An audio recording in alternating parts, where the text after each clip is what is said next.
Welcome everybody to ActiveRain University. My name is Bob Stewart, and today we're going to talk about the biggest mistakes that sellers make. And this is a webinar from our crowdsourcing series. And crowdsourcing is where we ask you all about something. In this case, we asked you what are some of the biggest mistakes that you see your sellers making that could potentially derail their sale. And then we take the feedback that you guys give us. So in this particular instance, we asked you all to go out and blog about this. And so a couple hundred of you wrote blog posts about things that you see your sellers doing. And then what we did is we kind of compiled all of those answers. So there was a lot of stuff in there. And I would imagine any one of you guys could sit down and crank out 10 or 15 blog posts about this subject. There's so many little intricacies that a seller controls during the process of selling their home that are super important and that you guys see ruining sales all the time. But in this case, we took 11 of those, and they were kind of, there were some themes that we saw running throughout a lot of your posts, and so we took 11 of them, and then we turned around, we kind of packaged those 11 up into one question. The question was essentially, tell us what you think the top 3 mistakes are that sellers make.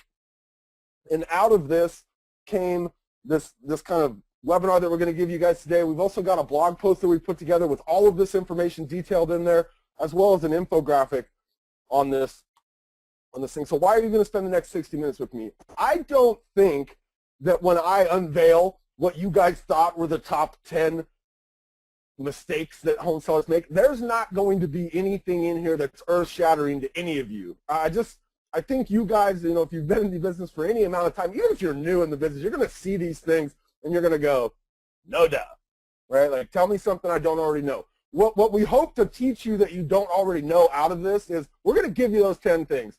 But towards the latter half of the webinar, what we're going to do is we're going to share with you how you guys can use this in your business. Like, okay, we've got this data. You guys have given us a bunch of great data. We took it and kind of compiled it and massaged it and made it nice and presentable. Now, how can you actually use this in your business? And that's the part that you're really here for today. So that's why you're going to hang with me for the next 60 minutes. So as we go through these first 10 things, though, or these 10 biggest mistakes that you guys told us sellers are making, I want you to think about what kind of opportunities inside of these mistakes do you have to differentiate yourself to sellers in your market? And I may touch a little bit on that, but I really want you to be thinking about these things. Like, what things are you doing in your business that could potentially help sellers mitigate some of the mistakes that we commonly see them making? So we'll start at the bottom, and then we'll go to what you guys said was the most popular. Pets at home during the showing, right? Nobody likes big, huge dogs jumping up. And I think the reality is this one may seem like a minor inconsequential sort of thing. The pets are out in the back, whatever. But if you know anybody that's like deathly afraid of dogs, you'll know that there's definitely been sellers or buyers who approached the home, saw animals, and were like, okay, I'm out of here. Like, I can't go in there. I'm deathly afraid of that big dog, right? So pets at home during showing.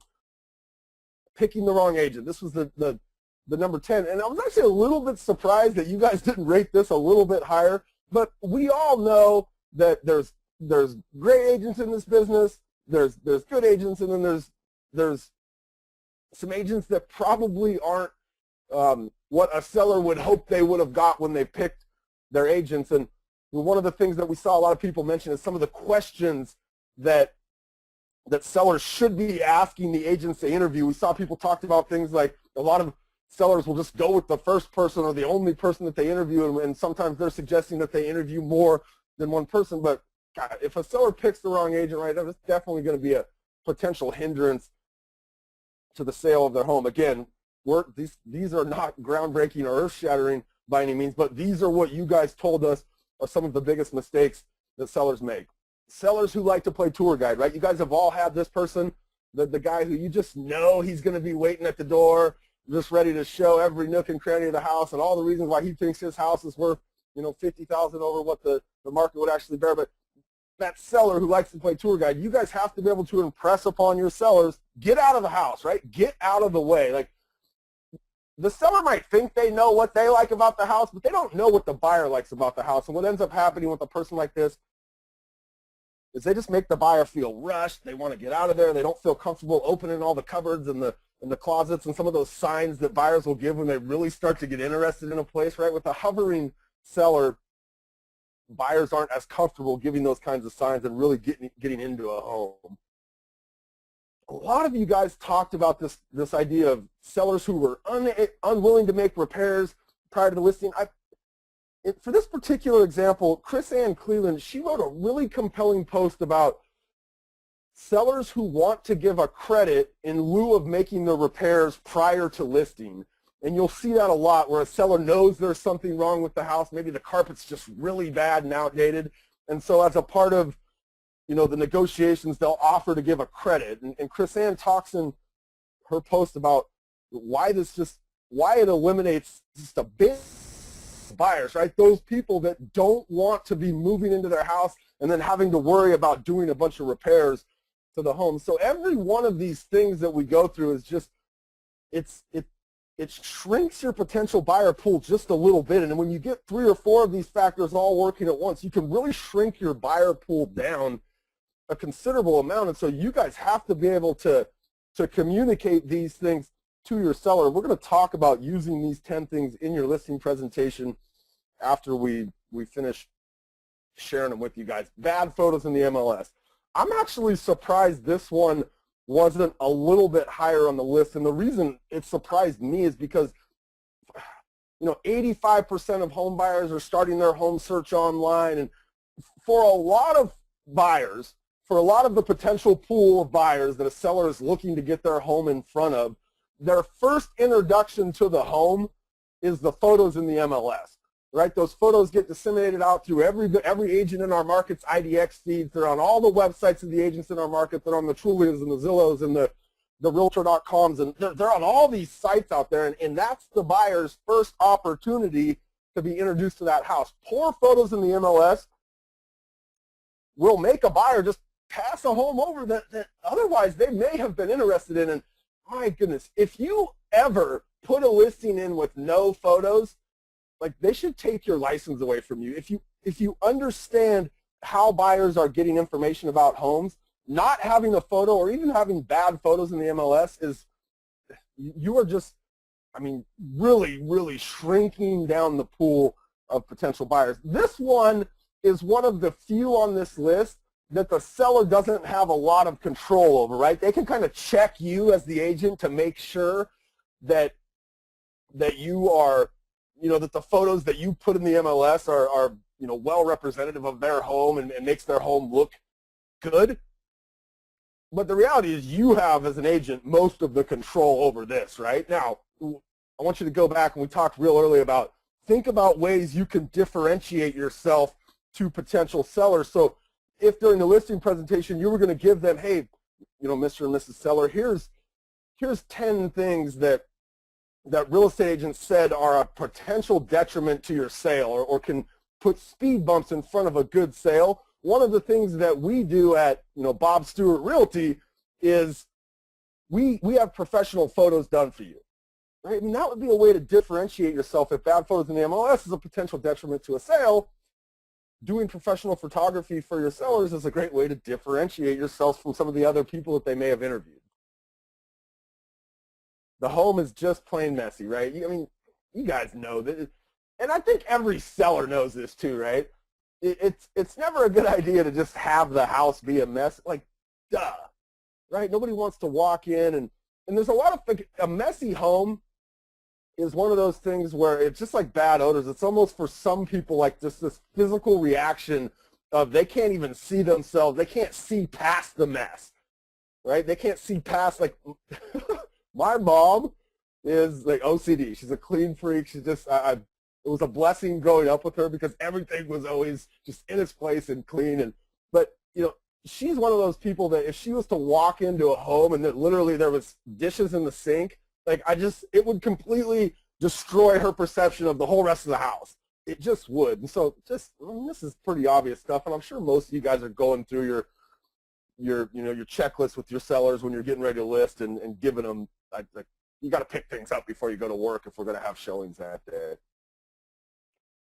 Another kind of potential detriment is these sellers who are unwilling to negotiate with potential buyers. They've got a number in their head, and that's the number they're sticking to, and they're offended by lowball offers, and they're not going to, if this person wants my house, they would have made a more reasonable offer. And I think that your sellers need to try to understand that unwillingness to negotiate, and remember, there's other things, you guys know this, there's other things inside of a contract that you can negotiate on, not just the price, right? But that complete just heels in the sand mentality that you guys have no doubt come across with some of your sellers can absolutely be a detriment to a sale. One of the blog posts that I read that I really thought made a lot of sense, and there was a lot of people that submitted posts around the idea of taking the first offer, right? Sellers who put their home on the market, they get an offer in those first day or two, and it's a really good offer, and they think, oh, wait, we underpriced our house. You obviously have to be careful with that kind of thing, but you need to be prepared to try to explain to your sellers, look, guys, we priced the house right. That's why we got an offer. All right, so now we're starting to get into kind of the top 4 here. All right, so this one was number 4, unpleasant odors in the home. You guys have all, either as somebody going into a potential listing appointment or as, a buyer's agent showing a buyer home, walked into a house where, you probably had buyers stop at the door and just turn around and go, yeah, this isn't going to work for us, right? I mean, what are the smoking would be a big one, right? The food smells that might be left over from last night's dinner or something, animal smells in there, and I think people get used to these kinds of things in their home, and so they maybe don't recognize them as much. Bringing stuff like this up, and look, there's a few things on this list may not be very comfortable for some of you guys, and one of the reasons that we hope that you decide to maybe look at the complete presentation that we'll give you when we're all done here and consider incorporating this into your listing appointment with sellers is it makes it less personal. Like all of a sudden it's not coming from you. Like you're not the one saying, hey, you got to declutter, we got to do something about the smell here. This is coming from thousands of other real estate agents saying these are the potential issues that sellers can take care of to make their sale more likely. So again, sellers unwilling to depersonalize or declutter, right? I have this picture hanging in my house because I think it's the funniest thing I've ever seen. I'd probably take this down if I was getting ready to sell, right? I think inside of sellers unwilling to depersonalize or declutter, we had a lot of posts about staging, right? And that would be another kind of opportunity or area inside of this data for you to differentiate your business, right? I work with a professional stager, or maybe you've even gotten some staging accreditation. But you need to be able to convince these sellers that, look, there's certain things about selling a home where you're going to be inconvenienced, right? Depersonalizing or decluttering, right? Maybe eliminating a piece of furniture because it opens the room up. Sure, you might not be able to set your pop down when you're watching TV for the next couple of weeks while the home's showing. But again, sellers need to understand that there's some aspects of this process that are just going to make them uncomfortable and to force them out of their comfort zone. Depersonalizing and decluttering the home could potentially be one of those, but it's a major hurdle to a sale. If sellers can't come in and visualize their own things in the house, or they can't, they can't see the space being utilized very well. I'll tell you, when I bought the first condo that I bought, about a month after I moved in there, I actually felt like, man, the person who staged this home is probably the best stager on the face of the earth, because once I actually moved in there and got my stuff in there, I realized, man, this place is not as big as it seemed when I walked into it originally, and it was professionally staged. So super important. This would be another one of those kind of aspects where, sellers might have to get a little bit uncomfortable. And there was a lot of agents that wrote about the accessibility for showings. And sellers that make it difficult to set showings are putting up roadblocks and impediments to a successful sale. Your sellers need to understand that, if their goal is to sell the home, they need to work inside of the timelines and the time frames of the buyers and those potential buyers coming into the house. So, absolutely. Again, none of these things are groundbreaking or earth-shattering. You guys know them, but collectively, I think it gives sellers a pretty good idea of a lot of the things that they can do on their end to really make sure that all the hurdles and the roadblocks are out of the way. Okay, I mean, this one was far and away the #1 choice for you guys. The home is overpriced. I think of the, we had just over 1,000 agents who took this survey. 77% of you picked the home is overpriced as one of the top 3. And I'll be quite honest, I don't know what the other 23% of the folks were thinking. Like, if you don't think the home being overpriced is one of the top 3 reasons or mistakes that a seller would make, ooh, this might not be the business for you. But, like I said, the overwhelming majority of you did pick the home being overpriced. And there was some really good blog posts. I linked to one of those in the article that we wrote about this, and we'll share that article with you guys here in just a minute. There's a really good one in there that kind of talks about the why this strategy just doesn't work, and why a lot of times sellers that start out doing this end up getting less money than they might have had they put it in the right price range to begin with. Okay, so there was 11 on there, I think. Right? Again, nothing in there that I think anybody who's been in this industry for any amount of time is shocked by.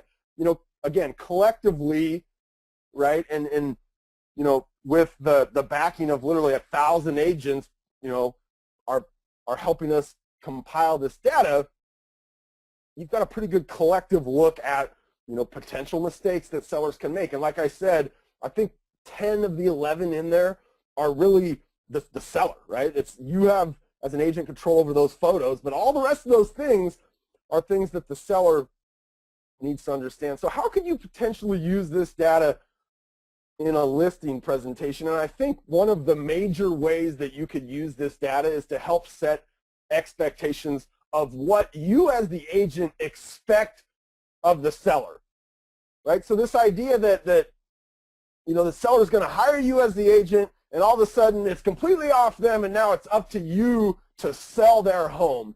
Like, that just doesn't work that way. And so I think having, again, this kind of collective data set from a group of 1,000 real estate agents that says, look, in our, thousands of years of experience, here is what we've seen as potential detriments to your sale, and to be able to take those and put them in the hands of the seller, right, to set expectations for what you as an agent need them to do, right? And maybe it's not all 10 of those things. They don't have a pet, fine. Their house doesn't stink, fine.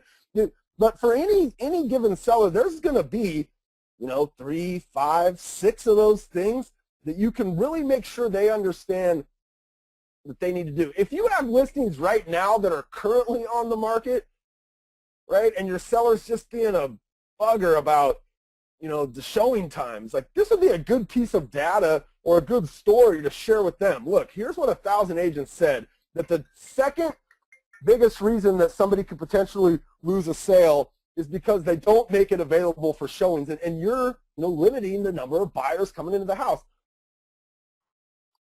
Giving them this data in this form where you're saying, look, this wasn't just something that I've learned in my 10 years of being a real estate agent. This is something that thousands of agents have shared with you as a potential seller, with me as a member of ActiveRain, right?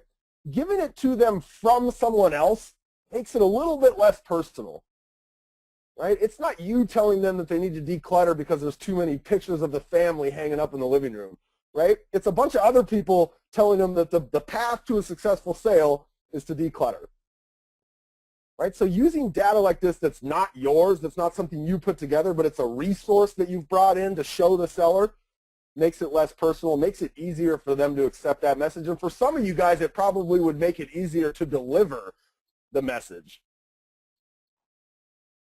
And it helps solidify your value, right? This is just good information. You guys gave it to us. We packaged it up and turned it into something that hopefully you'll be able to use in some form or fashion.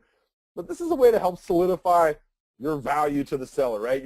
If you were to go through, if they had 4 different listing appointments, there's a pretty good chance that you're going to be the only one bringing them, the 6 reasons or the 6 things they can do, to make sure they're not responsible for delaying the sale. Okay, so how can you use this data with local media?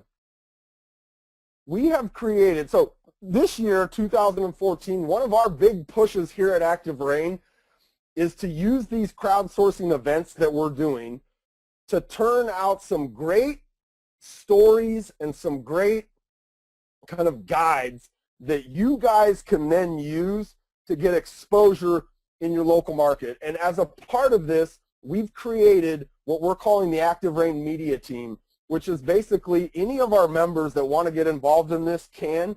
And what we're going to do is with each of these different crowdsourced pieces of content that we create. So for example, with this particular one about the mistakes that sellers make, we are going to give you guys kind of a couple of things, I guess, I don't know what to call them, a couple of things that you guys can potentially use to go out to local media. For example, with this first one of the things we're going to do is we've written a press release about this particular infographic and this particular data that we've collected. As a part of that press release, this will be a template that we give you, and inside of there will be places for you to insert yourself as the local expert. So if I'm an agent here in, let's say I'm in West Seattle, and I wanted to share this with the local, there's a local little newspaper there, right? So I could take this press release and write it and just change some of it so that I'm the person that's kind of giving the quotes in it, and I'm the local agent who's sharing this kind of national data with my local area. Okay, so at the end of the webinar, maybe Alicia will even put it up right now, there's a link, it's activerain.com/media team, I think. She's putting the link up for you right now, and I'll have it on a slide at the end. But you can go there and ask to join, and we're not going to reject anybody, but ask to join this media team. And again, throughout the year, as we do these things, we're going to start to coach you guys on how to take this data that we've collected, that you guys have given us, and how to really utilize it in your local media. And there's a reason for this. Okay, so the obvious reason is you're going to, maybe get printed, maybe have a story written about you, have your name in the newspaper, that kind of thing. This starts to play into something that in 2014, I believe, and a lot of SEO experts, and I'm not, by the way, calling myself an SEO expert, but a lot of SEO experts believe that Google authorship, and maybe even more specifically, what's right now kind of loosely being called author authority, is ultra important. And what Google authorship or author authority is doing is Google is starting to look at all of the places that you show up on the internet, and they're starting to kind of pull that together to make a profile of who you are as an author. And so it's not enough anymore where, like, maybe even 2 years ago, a year ago, you used to be able to just write something on ActiveRain, like somebody could join today, write something tomorrow, and that thing would be in this first page of the search results the day after. What Google's starting to do is they're starting to really look at who is this person writing this piece of content, what other content have they written, where else have they been cited, like, so if you use our, you do the media team thing and you get a story published in your, your local regional newspaper or online or somewhere, and Google can kind of see that, they start to build this profile of you as an author. We are going to have a number of classes this year about this concept, but the idea of sharing things with local media starts to play into this Google authorship role, and the idea of author authority, which I believe by the end of 2014 will really have emerged as one of the major SEO factors. And some of the patents that Google's been getting over the last year really lead SEO experts to believe that this is going to play a major, major role in your ability to get content to rank. And we're going to help you guys get more exposure and really build your author authority up. Okay, so let's talk for a minute about how to use this data for lead generation. The first thing that you should do is just share the content, but I want you to think about this for just a minute. Let's go over here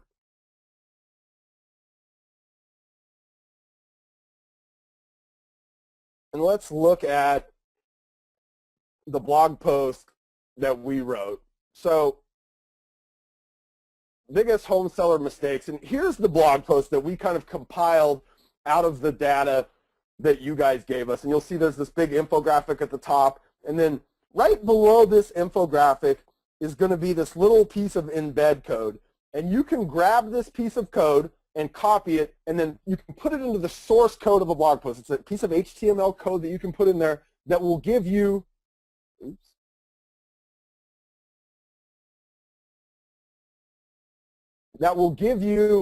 that infographic in your blog post. I apologize. I don't know. My computer went a little wacky there.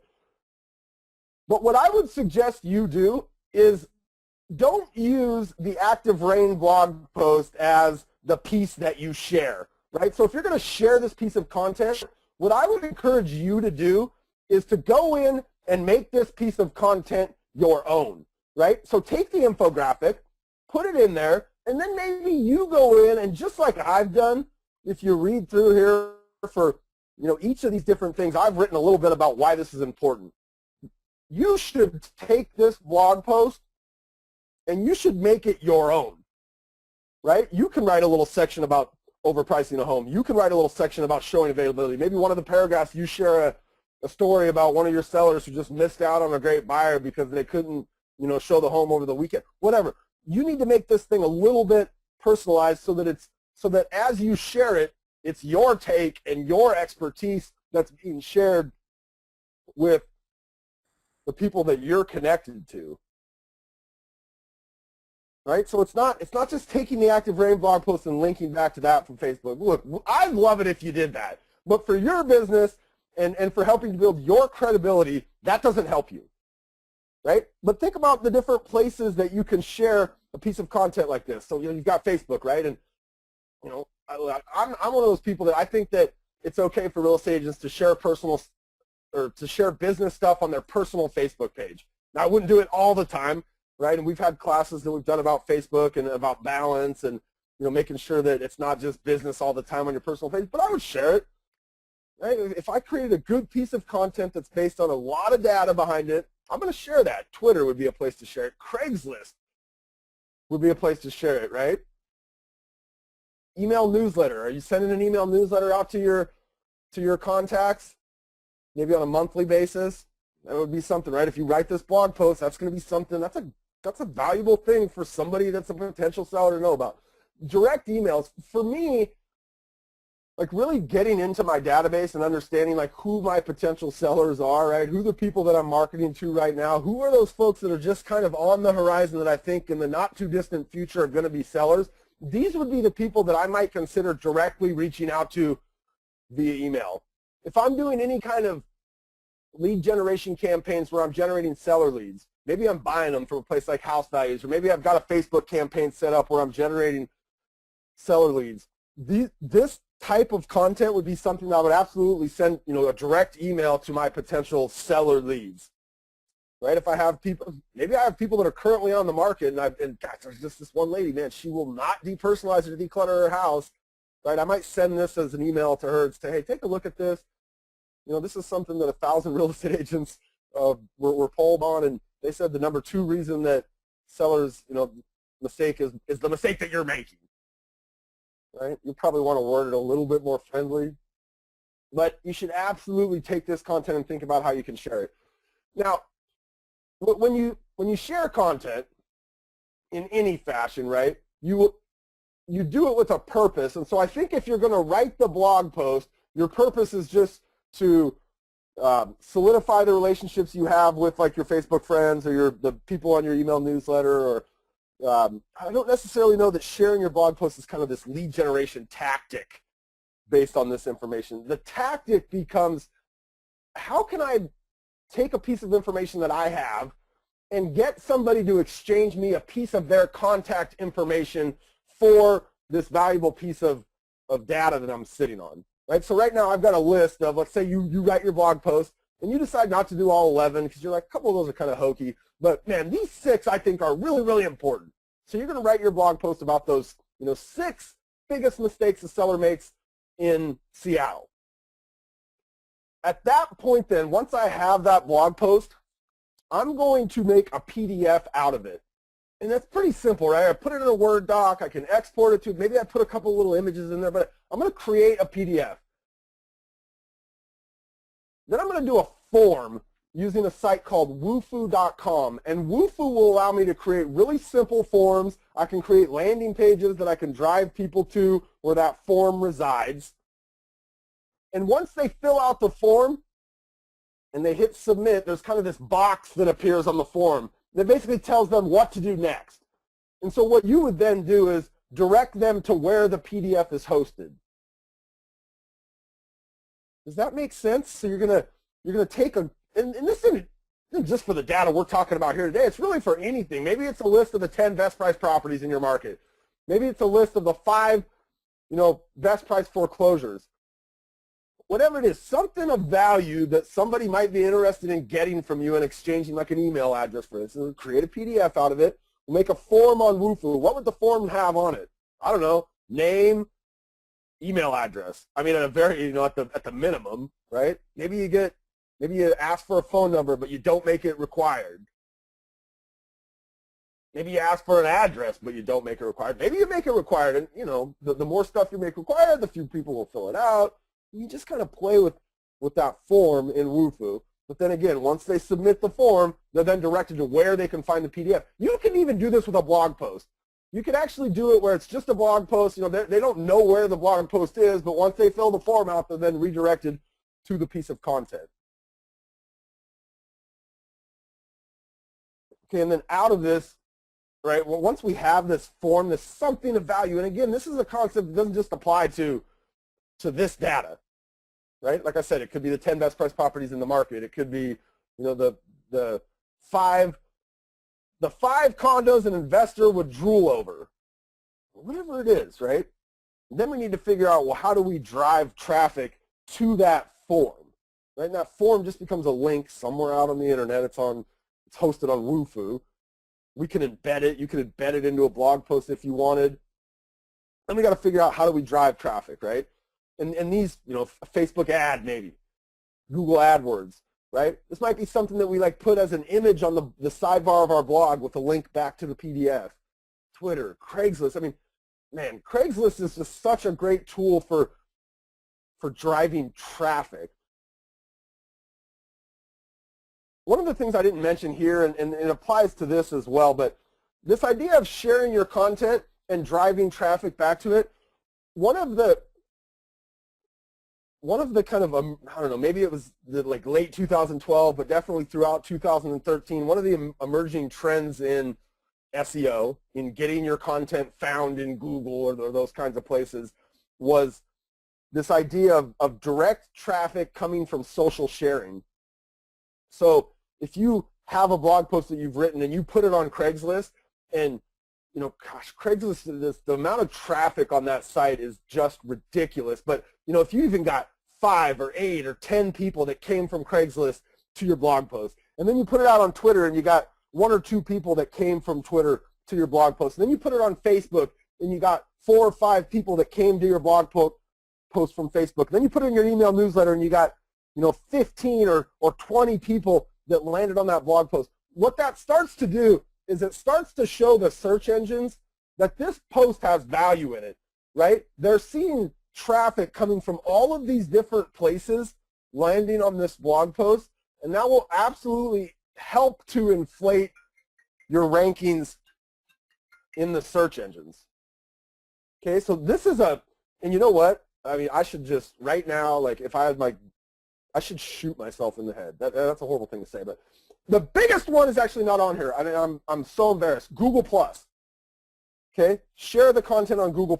It's not on this slide. You absolutely have to be sharing your content on Google+. And when we, again, as the year unfolds and we really start to dive into Google authorship, we'll just be harping upon this concept of sharing your content. But again, it all originates at the blog post, right?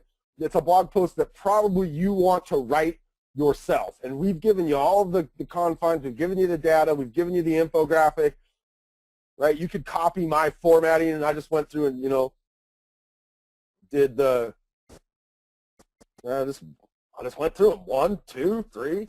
I threw a picture in from Pleasant Odors, and I shared, right? And maybe for you, if you really wanted to get crazy with this, you write your own blog post about overpricing a home. You write your own blog post about showing availability. And then this just becomes kind of a synopsis, and then you would link to your full blog post on the topic.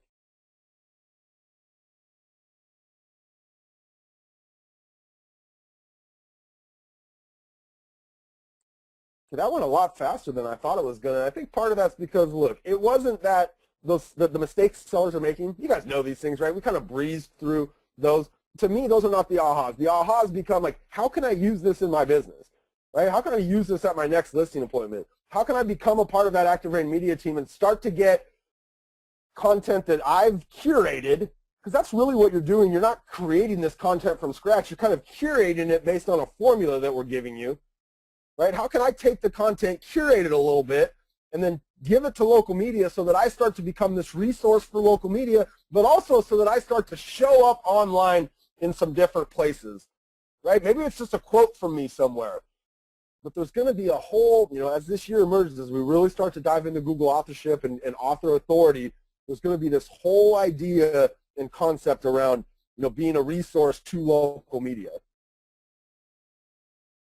And then, maybe there's definitely opportunities for you to share this, right? And then maybe there's some opportunities for me to create some lead capture opportunities out of data like this.